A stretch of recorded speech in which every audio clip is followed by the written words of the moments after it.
A man was working on his motorcycle on his patio, and his wife was in the house in the kitchen. The man was racing the engine on the motorcycle, and somehow, the motorcycle slipped into gear. The man, still holding the handlebars, was dragged through a glass patio door, and the motorcycle dumped onto the floor inside the house.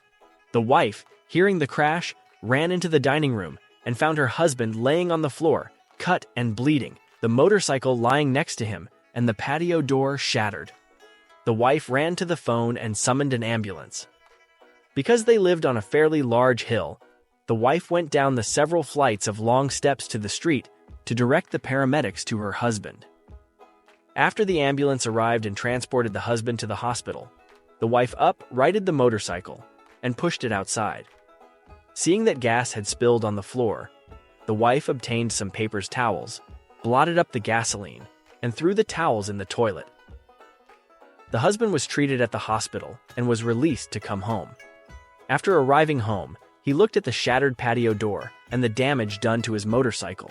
He became despondent, went into the bathroom, sat on the toilet, and smoked a cigarette.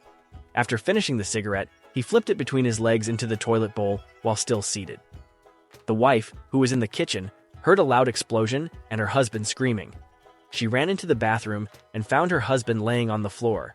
His trousers had been blown away, and he was suffering burns on the buttocks, the back of his legs, and his groin. The wife again ran to the phone and called for an ambulance. The same ambulance crew was dispatched, and the wife met them at the street. The paramedics loaded the husband on the stretcher and began carrying him to the street.